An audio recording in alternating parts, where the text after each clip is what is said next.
सानबसिदे येंगो मयाम हाय Manipur ओइरोय कोइरो reserve memoir ओइरोय अइना हाय मैतै के ख्वाइदे येंगनबा अखोइगे मैतै नत्रसु मणिपुर मसाई ख्वाइदे येंगनबसे करिनो हायबदा मणिपुर थुगाई के खलैबा कामुसदगी हेना चावबा खोइगे येंगनबा मलै कनानो मदु येंगनबदो ओइररोय याररोय हाइना तौरिबा वाखललोनसे फुटना थाजलकपा अखोइदा थाजलकपा ख्वाइदगी चावबा महिकनि मदो मदो लाखना मुता लंबिउ करिगे ओइरोय करिगे ओइनरबा सिंदबा यारोय हाइबा वाखलसे मदु ममांग थारा संगदमने अखोइदा इरांग हेक होगलकपा मेगी तांग अहुम लिसिंग अनिगा कुलुंगै होगलकपगी था अमा फबात्रिङैदा जुन की फर्स्ट वीक तनी दिल्ली ना सरकार की चीफ सेक्रेटरी अमसुंग पुलिस के मको हापचलखिबा हंदकसु अमुक खबर दा कैदा दिल्ली मणिपुर की पुलिस के मको अमा दिल्ली ना हापे हाइरकांदा रबर स्टार के टाइप नोंगालगा कोई स्टेट गवर्नमेंट ना स्टाम कोइना आदा दिल्ली ना लरपुदा कोइना हापा सारगा सोय तोबा चनदरबनी भारत की संविधान दा मियोइबगी पुंसी अमसुंग लन थुंगा ओ हाइबदो चाहि अहुम सिदा nga पुनमदना लेराबनी चना पथा मयाम काइरे से बरक कोई फुरु मनुष्य खितंग nga मोरगना हातु उरा फुगायुरा समथु उलाव नयुमदा थाजल उरा एयरपोर्ट के पिकअप तवैना गुंडा की टाइप सांगा की टाइप ता पंतौदा तो चनाबी यावरक्रबा ओसागुरुदा करी ngang ni khangba press conference ama kaulaga television da panang da ngang ba mingon da व्यवहार यावरबा mina ngang ni bawa dusu bona tena bata mina hairam adu bu chakhai ani chingni da nei heta ai sairam ne yet pangam ko kangbu hauna don chat khangda ba khara power pai rabini haina tawga pamuk tamuk pa kangbu pura chayura na tawga le banga tani mani kase hauna don chat am tina kai ba samas ne koi kunai sinasi sports ama sung hai bi sana khona ba sidagi nasi oiriba manipur ki fibam sida koi kari tamba yaga da ke hai bi to yang to koina panjabani ai ma nasi somuk na hona na mayam da sing jaram jaga sports hai ba se isa phalana ba mioi ba magi haksang isayu phalana ba tawbani exercise taw hai ne yamna mai seng la ba fibam ni cholesterol wange diabetes sugar wange hai de lamjen chen ba haksang da humang ta ba sina sugar की diabetes rai so handori bani heart की problem handori ni heart की disease से heart attack से पृथ्वी दा world health organisation ने ख्वाइद की मसिंग याम मी series मी सीबा मैं आम सीधी मरम दा 16% सीब सीधी हार्ट अटैक में सी हाई अना हार्ट की फगत पसु डायबिटीज ना बगी फगसु कोलेस्ट्रॉल वांगन बगी लंबी सु खू तांग चिलक न बगी लंबी सु हिरम खुदंग मत्ता हक्सांग फवाई दसे मैं चाइने दन हेल्थ इज वेल्थ दन हक्सांग फवसे लन नि हाइदरी दन अदनि स्पोर्ट्स ऐसे कोई की हक्सांग फनन बगी यामना मरु ओइबा पोचा कमनी है बिदुमदी कोई मोहना मिक्सिंग बा स्पोर्ट्स अखोइना तौबा कांदा साना खोटनबसिना पीरिबस अनी सुबना सांगाना हिंबल पुंसी नतबा मियोइबा कोइ कोइगी पुंसिरोलदगी चना पथा थक्सी खासी नियम इंग्लिश ने चम चमना rule and regulation and discipline है मसी यावदगी मियोइबा सागा करिम तथेनदि इमादा करी हाइगनी इपादा करी हाइगनी चंद करी गांगनी इबुंगदा करी गांगनी नाउनुपादा करी गांगनी इखुरादा करी हाइगनी लेखाई के हलमद करी लमचत साजा चटकनी ओजा गुरुदा करी चटकनी मसी की चन पथा थक्सी खसी से हेक यावरतब मतमदा साग चमान तुम अगोंग लोइबदा मैम खंबिरंगनी ममाना कनानो मचाना कनानो ज्ञान ता पुनते हुई फंगी पक्षिक सिग्नबल लेगनी खरा चारगा खरा तुमगा लेबा ओकोंदा कोइना ओक लोइबा मतमदा कइगुमा येंबदा छु ला अला चानबा मदुगी सागी पुंसिरोलगा मियोइबगा याम खेने अखोइदी चन पथा हौना लोंचत थक्सी खासी ऐसे यावरगदी मियोइ भाई से मियोइ बोइ बोइ सागोन न अनि स्पोर्ट्स लगी साना खोदबदि के कोइना तमलगबदि नियम नि असि सानदो फुटबॉल जो नियम नातरि असि वर्ल्ड कप तौरि यंगु अनि हम तो हाइजबदनि सावबो कमाइन कंट्रोल तौनि रेफरी द मरे येत मतम द प्लेयर से मकुत स्माइना मनिंग पुन मने वरी nganगबद फावबा कंट्रोल तौ तमिनि सागी लमचत साजता नियम नातरि नियम यावदि फुटबॉल सानबा यारोय लंबी गाड़ी थौबद सुवैना द थौबा हेंगलम दाइ द हरोन खोंगबा चत पथा नातनि सोरा फंगे अहम पुंगे बदा हन थाओ अदा हन थाओ मियोइबगी पुंसी से चतना पथा मसीगी रूल एंड रेगुलेशन अमसुंग मदगी थक्सी खासी आई रेफरी न ngang ते येत पयादि खोति हाइबन चिंबगी मसे अचौ परा मने कोई सानाबु पनबा मतम अदुन ngasiगी मणिपुरी ओइरिबा फिबम सिदा थक्सी खासी चतना पथा यावरतबगी ममी यामना चावना ताई यामना चुमना हाइदसु इंडियन कॉन्स्टिट्यूशन न मलैसिनी भारत की संविधान न लेंगा काकोन यातन चन पथाप से इंडिया से कमाइन तौना लेंगा कनी चटनगनी न लेबा इंडिया की संविधान इंडियन कॉन्स्टिट्यूशन से मणिपुर चटनद्रबनी ममिंग त नाइरबा पोटनी अइन याम तोय तोय याम ताबिरम बसु याम याम तोय मनजबा लॉ एंड ऑर्डर से इंडिया की कॉन्स्टिट्यूशन चन पथाप की मतुंग इन स्टेट की पावर नि पुलिस की मकोक अमा हापा है स्टेट के सरकार ना हापकदबनी इंडियन कॉन्स्टिट्यूशन दे यावदना लेरब पोटनी अदुगी मतकता सुप्रीम कोर्ट सु 2006 ता लिसिंगनी ग तरुकता पुलिस कमाइना चीफ से हापकदगे स्टेट अमगी पुलिस मकोक से कमाइ हापकदगे द नियम संदोकने कीरगा सुप्रीम कोर्ट पीर लेग्रबने स्टेट तो के लेंगाना सरकार ना IPS ऑफिसर DG ओबे याबा मकोक ओबे याबा के पैनल अम सेमगदबनी सेमिबदो दिल्ली द UPSC ता थारगा सेमिबा पैनल दुदगे UPSC ना अहुम खंगलगनी अहुम खंगले जो अमुक स्टेट के लेंगा थादर कांदा अहुम दुदगे लेंगाना अपाम अम खलगा हापकदबनी हाइरिने अखोय द इरांग हेक होगलप मे की तांग अहुम लिसिंगनी गा कुलुम गई होगलपगी थाम फबात्रिङैदा जून की फर्स्ट वीक तनी दिल्ली ना सरकार की चीफ सेक्रेटरी अमसुंग पुलिस के मको हापसे लखिबा हंदकसु अमुक खबर द कई दिल्ली मणिपुर के पुलिस के मको अमा दिल्ली ना हापे हाइरकांदा रबर स्टार के टाइप नुंगालगा कोई स्टेट गवर्नमेंट स्टाम अखोइना आदा दिल्ली ना लौरपुदा अखोइना हाप सारगा सोय तौबा चटनद्रबनी भारत की संविधान दा मियोइबगी पुंसी अमसुंग लन थुंगा ओ हाइबदो चही अहुमसिदा nga कुनमदना लेराबनी चना पता मयाम काइलेसि मरokta अखोइ फुरुप मनुसिदा खितंग ngamuragana hatuura फुगायुरा चमथुलाओ नयुमदा थाजलउरा एयरपोर्ट के पिकअप तवैना गुंडा की टाइप साङा की टाइप पंतौद तब चटनाबी यावरक्तबा ओसा गुरुद करी ngang खंगब प्रेस कॉन्फ्रेंस अमा कौरगा टेलीविजन दा फनांग मिंगोंद व्यवहार यावबा मीना ngang वादुसु बोना तैनबद मीना हाइरमदुबु चखै अनि चिङेदना हेता आई साइरमेने येप ngamiबो कांगु हौना लोंचट खंगब खरा पावर पाइरबनी हाइना तौरगा पमुक तमुक कांगु फूरा चैयुरना तौब लेरबा ngaktनि माने तसे हौना लोंचट याम तिना काइरबा समाज ने कोइगी खुनाइ सिंगसि अदु ngasi खोना साना खनबा मतम सिदाइना निसिन जनिबदि मियोइ होइनो पोकपदा सना पथा हौना लोंचट थाक्सी खासी अबदि ngasai हाइजाइदुनि साङा gi पुसि ओरकनि दुना ngasi खोइना साना खनबसि गेङिङैदा मुन्ना खंदा कदा यंबियो मसे पोल सारा तोरे रेफरीना खोंगको मतलब कदाइ ते लेपी माना डिसीजन लौर को माना वरे लौर को कमाइने इलेजे नियम इलेनी तसे कासे मसे खोगे पुनसिरो दा अमुकन तंबा मथौ ताइ सांगा की मोंग लेबे यारोय चही लिसिंग अनि हन लेरेबा लारिक लाइसु हाइबा मया कुया नन ईदन थनमबा खोगे खुनाइ सिन ngasi सांगा की ताइ त फुगायुरा हतुरा नंग कना नोइन तौलेनि बसे मसे कोई सानबा येंग येंग वरे बम लौबियु युम द चंग गई साइ सुदा बाबा द करमाइना nganगनी इमा द कमाइना वांगनी नखुरा द करम दम चट व्यवहार सकनी ओझा गुरु द कमाइ सकनी लेखाइ गे हल मन करम व्यवहार सकनी हाइबसे फुटबॉल येंग लोरगा होय युम चलगा इसाइ सुदा की तमी बहनो मदो मणिपुरी मा की सेवा तो हौरबनी म्याम ngasi मदु मकाउबी गनि अनु मणिपुर मा हौबदा मदु याम मतौ ताइ अखोइदा अमरोंदा आइना ngасai हक्सांग फबदु की वारी मति अम लिजरमगे मयाम नुसु हेना खंबिरंगनी करीगुंबा मियोइगा अमगी हक्सांग से येंबियोबा सिदैसदा नान मेडिकल टेस्ट तौरुबा मतमदा सुगर वांगे हाये डायबिटीज लेरे हाना रिपोर्ट अम लायन खंबिरोबा मी अमगी दगी ई टेस्ट तौरुबा मतमदा मो हाइरे मागी कोलेस्टेरोल लेवल से याम वांगे मो हाइरे क्रिएटिनिन लेवल वांगे हाइरे किडनी सोए खंदोनि क्रिएटिनिन लेवल वांगे हाइरे से 1.2 दगी आइदलादी मी से क्रिएटिनिन सोबनी माइ लिवर से सोप पावरनी स्टेज 1 2 3 ना थीबावरनी ना क्रिएटिनिन लेवल वांखले ना रिपोर्ट लाय ई टेस्ट तौरुबा कोलेस्टेरोल वांखले हाइरो मी अमगी पुनसिदा डायबिटीज वांगे हाइरो अदगी मागी WBC मागी व्हाइट ब्लड ऑफिसर मागी लेसे खेनरे मसे हाइसे मी दो लाइना म लेरे हाइबगी इंडिकेशन नि टेस्ट होदा नारिब मिसे सुगर लेरसु सोरा चलंगनी स्कूल कारंगनी ऑफिस के थबक तंगने दो मसादि नारबने सुमाइना कोइना टेस्ट होता नु पिसेरिबा मरी दो डायबिटीज सुगर वांगे बरि पोलाय कोलेस्टेरोल हेंगले क्रिएटिनिन वांगले WBC की रेचे हाइगले हाइ अगदी मी दो मसा पत्रबनेबा मा चलबा याय नोंगी पुनसिरो दिलुम चकिनेबा मसा पत्रबने हाइबने अदुमाई तौदना ngasi अखोगी मणिपुर इन लेरिबा लेपाक सै खन तमजरमगे सानबो इन निंगसिंग से हक्सांग फने हाइबनिना अखोगी खुनाइ से हक्सांग कयाम सोबा खुनाइ नो सै मयाम दम तमजरमगे मसैना सोशल साइंस के छात्र म ओइरुबा चाहि कुंथ्रा म यूनिवर्सिटी द ओजा ओइरपदगी खंजरपदने ngasi मयाम द तमजगदोरिसे ngasi मी मगी डायबिटीज की कोलेस्ट्रॉल रिपोर्ट बाइना रिपोर्ट थमजगे कोगी इंडिया हाइबा लेपाक सिदा पर कैपिटा इनकम ख्वाइदगी नेमबा स्टेट सिंगे मनुंग मणिपुर अमनी नंबर 1 रिपोर्ट आइनी पर कैपिटा इन ख्वाइदगी नेमबदे कइनो द इमुंग अमदा मोना कथ मगी हिंगोल द थाजबा मयाम तो योलुबगी पैसा तोलो फंगबगी पैसा फंगैबा पैसा मयाम से चाही मद फंगै पैसा से मो इमुंग दुगी मी मसिंग 10 लेने खालसी 10 सिदा फंगैबा पैसा से अमम यंथोइदि कया थुंगदगे दो मी मममदा अदुनि पर कैपिटा इसे स्टेट की पोथोक मयाम से की फंगैबा इनकम से मी मममदा लेरिबा लाख कुंथ्रा रिपुज यंथोदि मी मममदा पैसा कया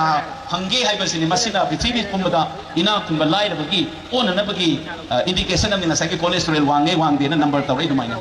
अन पार कैपिटा हाइसे दुनी मणिपुर से ख्वाइदगी नेम्बा पार कैपिटा लेबाइदे ख्वाइदगी लाइरबा सेंथोक लेजदब लेपाक नेबसे लारिक लेसु तंबिरिबा कुंबिगी प्रजा मयाम से अमोहरेन हंगगा गूगल दे येंगेराम टीएनबीयू मणिपुर से इंडिया की लेरिबा स्टेट मयाम से की मनुंगा ख्वाइदगी लाइरबा पैसा लेजदब पार कैपिटा इनकम ख्वाइदगी नेम्बा स्टेट मखादगी थिगलपदा कोई अहु मरी मंगा द सलेबि स्टेट नि लाइरबा लेपाक नंबर 1 लाइरबा हाइबा लेपाक सिदामु इकोनॉमिक्स की ताम दन मोइने इन्फ्लेशन रेट हाई मैथै रोम चम चम हंदोदी पोट ख्वाइदगी तांग स्टेट इंडिया के मनुंग कोई अमनेबा नंबर 1 ममांग चैददी नंबर 1 चेलिन गुवाहाटी न जगह दिमापुर दा पेट अमदा सीमेंट से चेक न चंग सारिबा युम साबदा चंग सीमेंट बेग से 350 पीम से मणिपुर यौरपदा चतुक न तक चतेट यौवेबा अदगी अइन हेक एग्जांपल पे इन दिल्ली के क्वार्टर से के बाथरूम से सेंगनबा मी मा फोन तौर कौरबदा सेंगनबगी हिदाक एसिड तगी की तगी लोइना पुरका वाकर मा यूनिफॉर्म सेला लाई लुपा चतुक कपी आई बाथरूम सेंगदा मणिपुर कौरबा मतमदना लुपा लिसिंग मा हाइरे अदुसु अमु हिदाक सोइना लेगोरिबा फी सोइना लेगोरिबा सिना लेबर कॉस्ट कौ लेबर अमसे खाई तांगमनी लायेंग बदना तक लारिक तमदा अखोइना पैसा थादरी बसे सिसु खाइदगी तांगबा पोट अमा लेरे खाइदगी तांगबा दुनि इंग्लिश वार्ड मोइनी इकोनॉमिक्स ना इन्फ्लेशन रेट खाइदगी वांगबा स्टेट हाइसे मैते रोना हमलोगना खाइदगी तांगबा पोट तांगबा स्टेट मी मा थबक सुनब कौसु खाइदगी तांगबा किलोमीटर मनी चतबदा टैक्सी द लुपा दिल्ली द चाम पिगा दो स्वाइद न चतुक पी द नंग टैक्सी फंगो सुमाइना पोट खाइदगी तांगबा इन्फ्लेशन रेट ममांग चाइद मणिपुर नंबर 1 ख्वाइदगी लाइरबा सोइबा दुका पोट ख्वाइदगी तांग सोइबा अहुम सुबा थबक फंगदबा मी सिंगी रेट ख्वाइदगी वांगबा मणिपुर मंगा सुबा पोजीशन इंडिया दा हुजे थबक फंगदबना पैखै लेरबा स्टेट ने बंग सेंथोक लंबी लेत्रबा मरी सुबदना भारत सरकार ना लारिक तंबगी मियाम सिदा वादना बाय द फ्री एजुकेशन लेमना लारिक तंब याना बा हाइदना यूनिफॉर्म दगिना स्कूल फी दगिना अंगांग की चाना थंगना फ्री पीदना सर्व शिक्षा कायना सिदा स्कीम थादरे सरकार की स्कूल सिंसिदा ममा मपा सिंसिदा फी थीना नबगी मथा सादना बा अंगांग की यूनिफॉर्म फिरोन तुबगी मथा सादना बा लारिक लेबदा मथा सादना बाइना थादरे इबा स्टेट नेबा आइना पार्लियामेंट की कमिटी एजुकेशन की कमिटी में मेंबर हो जाई स्टैंडिंग कमिटी की मधुद ममांग चाहिदा थेंगनाबदा आई हार्ट अटैक तौरमदो खितंग वाली इंडिया हाइबा लेपाक सिदा सरकार की लोइसन स्कूल दा लारिक तम से इंडिया की ओइना चादा मौ हुंद्रा मुक्तम इंडिया की ओइना अदुना ताकबदी इंडिया हाइबा लेपाक सिदा सरकार ना सगी फ्री यूनिफॉर्म थादा रेबा फ्री फी की दबिदा तम लेबा चाबा पिरेबा मयाम से मसे चादा हुंद्रा दी इंडिया दा मबी खुदोंग चाबा फंगेबा कईनोदा चादा हुंद्रा दी सरकार की स्कूल लारिक तमेबा मणिपुर हाइबा लेपाक सिदा कइदोरमी मधुगी उन देना द रिपोर्ट हिंदुस्तान टाइम्स ने रिपोर्ट तौरपनी नेशनल पेपर दा चादा हुंद्रा मा प्राइवेट स्कूल तमेबा मणिपुर हाइबा लेपाक सिदा कुंथा मुक्तनेबा गवर्नमेंट स्कूल चलिसे अदुना ताकबदी नसाई सरकार ना यूनिफॉर्म तू दना फी तुबे पैसा तिंदना होना रहीबा फी थी दना होना रहीबा स्कीम मयाम से मणिपुर की प्रजा दी चादा हुंद्रा दी मधु फंगरा लेपाक नेबा प्राइवेट स्कूल लोन तमेबा हॉस्पिटल गवर्नमेंट के हॉस्पिटल दा पार कैपिटा एक्सपेंडिचर कवी नियममना सरकार की हॉस्पिटल दी येंगदा संग पैसा से 3,000 इंडिया की रिपोर्ट नी इकोनॉमिक्स की अदुगा प्राइवेट हॉस्पिटल दा येंगदना 59,000 नियममना तिंगरे पैसा सरकार की हॉस्पिटल दा येंगदना 3,000 प्राइवेट हॉस्पिटल दा येंगदा मीना तिंगरे से सेम द लिसा 59,000 पार कैपिटा एक्सपेंडिचर इन रिपोर्ट है इंडिया की इकोनॉमिक सर्वे दा मणिपुर ने कम तौरी ब्लड टेस्ट की एक्सरे की अल्ट्रासाउंड लौबदगी पुनमक चादा मरफू मौद्रा प्राइवेट की लेरीबा कोई मसी अदुना ताकपदी मणिपुर की हक्सांग से कमाई लेगे इमा मणिपुर से मी मोनो बिरो से नसाई मी माइना हाइजे तो डायबिटीज लाई कोलेस्ट्रॉल वांगे अदि मागी डब्ल्यूबीसी सोइदे क्रिएटिनिन माइ किडनी की रिपोर्ट आइबा मरी दुमाइना नसाई पिजे की दुनेबा ख्वाइदगी पैसा पाइ दबा अदु अदसु ख्वाइदगी तांगबा ख्वाइदगी तांगबा ख्वाइदगी अनएम्प्लॉयड ओइबा जगह सो ओइने मेदा मदुगे मथक्ता अमु सरकार ने थादरिबा स्कूल से सो करिमता तौदबिदा पैसा लेगिरबा मोइना ख्वाइदगी तांगबा मफम दा पोट लेरिबा उनाइनी कोइ ख्वाइदगी लाइरबा खोइना अमु फी थिरिबा मफम ने कोइ अदुना ताकदी मणिपुर हाइबा लेपाक से मी मा सोरात के चटपा लुहों खोगों चपा मसादती कोलेस्ट्रॉल जुवांगबा क्रिएटिनिन जुवांगबा लैनाना नारबा खुनाइना हाइबा से मयाम कौबिगनु अदुना मणिपुर कंजे हाइरदी लैना चुमना चटलगा हाइरिबा असोइबसे सुमथोकनगदबनी मसिगी मथक्ता मियोइबगी चनबी अखोइगे खुनाइदा सोरात पीबा कोयेंग पीबा लुहोंबगी पीबा चागुंबगी पीबा जो अमुक थीदोरिमनी पैसा लेगिरबा पोट ख्वाइदगी तांगबा थबक ख्वाइदगी फंगदबा लेरिबा लेपाक से नमो अखोइगे कल्चर निना कोयेंग पीबा मथा सादुनदि नोंगांदगी नुमिता बोबा पैसा से कदाइ दे लाकनी कदाइ दे चकनी कनादगी पुनी न लेबा मतमदुदनी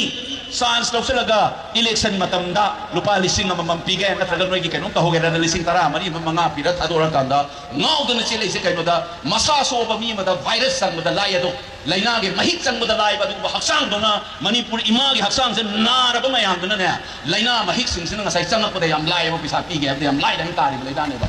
manipur ai ba lai paks maduna corruption ni tholai ba mari mari se ma se sum tho hoge di isa na re khangdi ke do batai chini hele di ai sugar khare han batai exercise to batai isa na care lo mi sang tu mai na manipur ima kan bahar ka kuki atu adai na daur ka kanaroi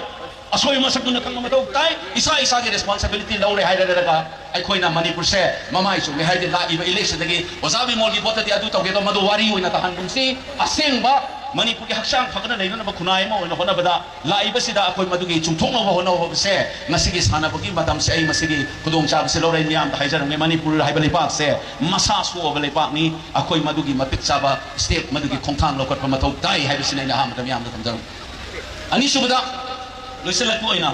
sana ba sida yeng mayam hai manipur oi roi zabe mol oi roi aina hai maitai gi khwaidai yeng ba khoi gi maitai na chaksu manipur masa gi khwaidai yeng ba se kari no hai ba da manipur thugai gi khalai ba kamu sida gi hena chaw ba khoi gi yeng ba malai kana no madu yeng ba do oi da roi yar roi haina tauni ba wakhal lon se phut na thajal ba ai khoi da thajal ba khwaidai chaw ba mahik ni mado lak na ta lang view kari gi oi roi kari gi oi na ba sin da ba yar roi hai ba wakhal se madu mamang khara chang dam ne khoi masih nasi World Cup yang nari wari lisaram dia.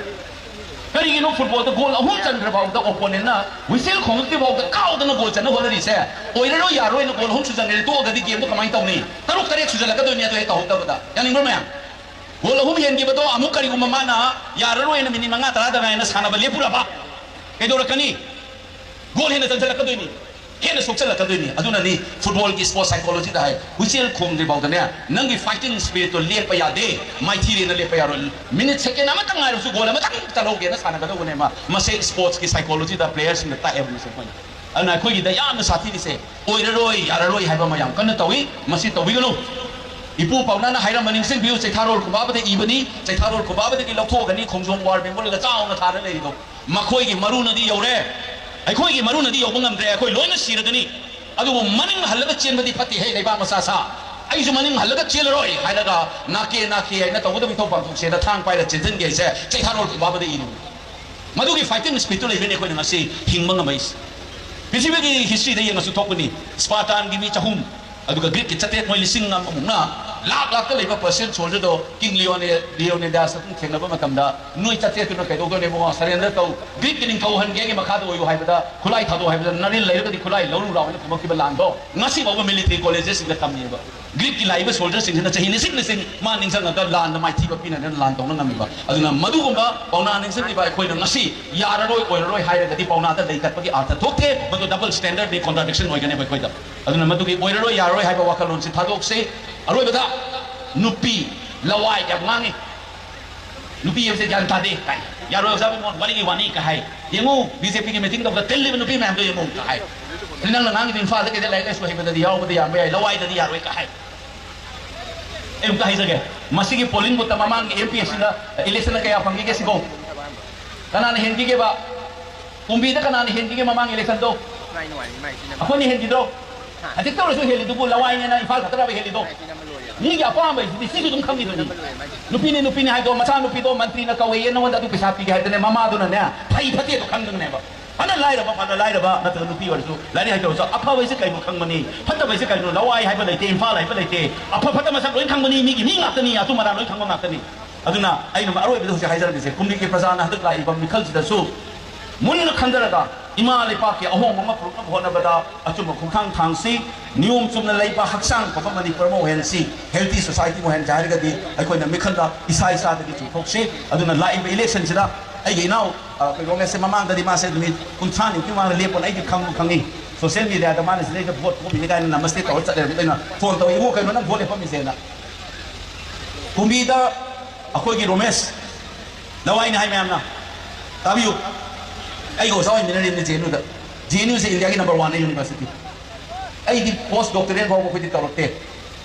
India की प्रगति कोई मादी PhD ตรงกันนั่นนะยุโรปแต่จัดแล้วก็ post doctoral ตัวเราก็ลาบกุมบีดปกปะลาริกเลยช่วยบามาริงจะเลยบานาฮามันนะกุมบีดพูดเลยตัวนี้ทุกเลยเสียไอ้ดูนะที่ไหนก็กำลังไปมาเลยพักมันนี่พูดนะมากูก็ทุกสนุกสนานนะพูดแต่ any party ทุกสนุกมวยกูว่านาฮาเสียสวัสดิ์แต่ก็ยังให้ใช้แก่เจ้าตาจะพูดอันนั้นก็ยังมาพูดที่เขาพูดกันสุขเลยมากูมาลาดีกุมบีดปกปะมาซานะ MA PhD ตัวเราก็ยุโรปแต่จัดแล้วก็ post doctoral ตัวเราก็ฮัลลัลก็เจียนกูมา university มาได้โอ้ซาโอ้ยบางอันก็พูดถูกว่ากุมบีกีประชาชนนะว่ากันสุดท้ายผมทุกเตอิมาเลบากิตำตามังจินฐานจักรสนุให้ไปเสมาสิกีไลซูนเซย์ในโซดานิงสินทบเลยในมาสานสินตินเดนเดก